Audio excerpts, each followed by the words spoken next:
Hi, fam. Hey Morgan. So, basically, I'm gonna try and kick this off right.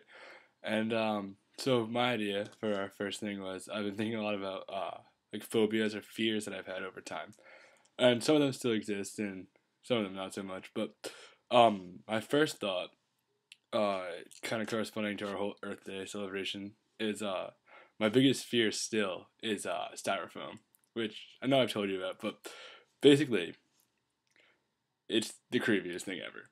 Um, being the hippie that um, I am absolutely terrified of the fact that like it never decomposes.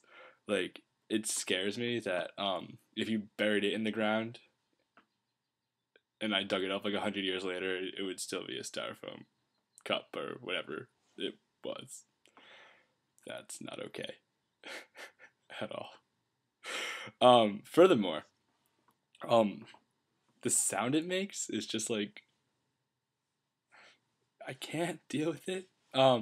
Basically, it's the lamest thing ever. It's trash, to use your word. Um, other fears. So I'm still definitely afraid of that. Um, other fears that I've had in the past that aren't really there anymore. Uh, I was terrified of Jafar as a little kid.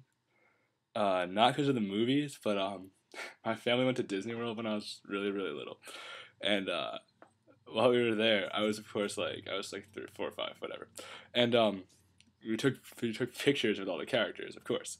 So I loved it. I was having an absolutely great time. But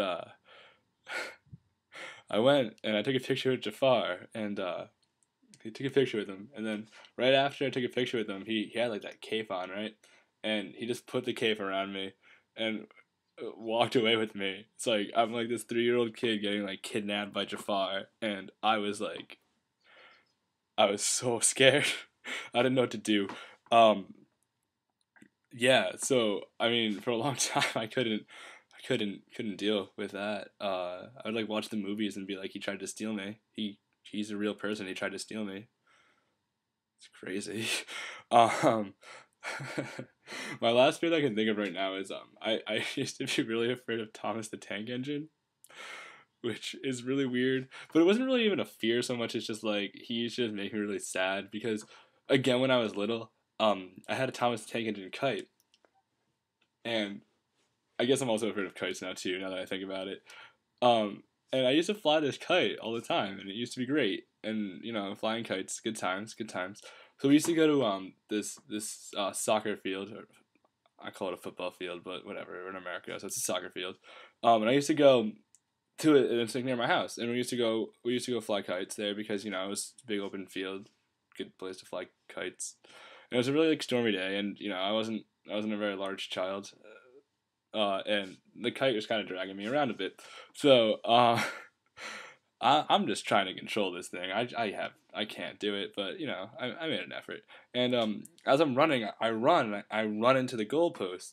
And when I run into the goalpost, like I didn't hit the post, but the kite hit the crossbar like on the top, and just snapped. And I was like, oh my kite, like it's gone. So I was like devastated. So I actually feel really bad. My dad like drove me around for like literally like a half hour, like an hour, just like driving around like trying to figure out like where this kite was, and like it was like so it's like woods separating it, and behind the woods, there's this person's house, and I'm driving around, and all of a sudden we just see my kite like ripped to shreds, just like in this person's tree, and oh, it was it was so sad. It was dreadful. So ever since then, I haven't been able to look at Thomas the Tank Engine without being like, and I don't actually think I've flown a kite since then either, which is sad because kites are cool, like they're good stuff. Um, so basically, I guess what I'm trying to say is, uh, do you have any fears? I know one, obviously. And if so, I mean, like whether they have reasons for them or not.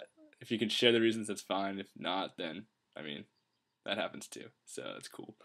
Um, and yeah, I mean, I don't know. I'd be interested. So hope you enjoyed this. Hopefully I'll get better at this because I'm kind of yeah. Yeah. I need to work on that a bit. We'll get to it. So yeah, hopefully this will go over well. Cool. All right. So I look forward to your video on Friday, and I'll be seeing you soon-ish. So no worries, kid. Later, y'all. Now, you may be asking yourself, what does this lovely assortment of ingredients have to do with the rest of this video? Quite frankly, absolutely nothing. However, I am making cookies, and I feel like I should allow you to be part of the process, in on the process here. So, you might also be asking yourself why I'm wearing this hat.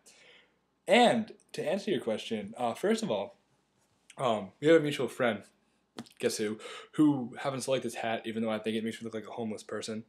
And furthermore, yeah, my hair is still like it is from rehearsal, and quite frankly, I don't think anyone wants to see that because it's gross. So that's the hat.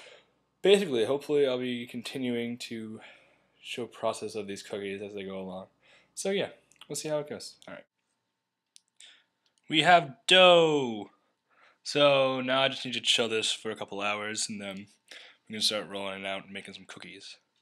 If you're curious, they're Alex's grandmother's molasses cookies, which are just epic and awesome. So yeah, they'll be fantastic. Hooray! The dough is out of the refrigerator, and now we're just rolling it in sugar. And then it gets to go in the oven, which is always fun because they're cookies. And we like cookies when they're cooked. Yay! They just need to be put in the oven now. Woo woo! The cookies are complete! Alright, so now that it's 1:04 in the morning, you'd probably expect the average person to go to bed. But you probably already know better that I'm probably just gonna edit this video and get some of this stuff done and package up these cookies. Okay, so I'm not sure how much of this you can read, but it says King Arthur flour, right? And this actually is really bothering me because, I mean, it says King Arthur flour, okay, but it's milled from 100% U.S. grown wheat and 100% like employee owned and all that good stuff, which I mean I'm completely cool with. Like it's great. I mean, yeah, go us. But it's King Arthur flour. Why is it King Arthur flour? He's holding a freaking English flag. Do you see this? I can't understand this. I just can't. Marketing fail.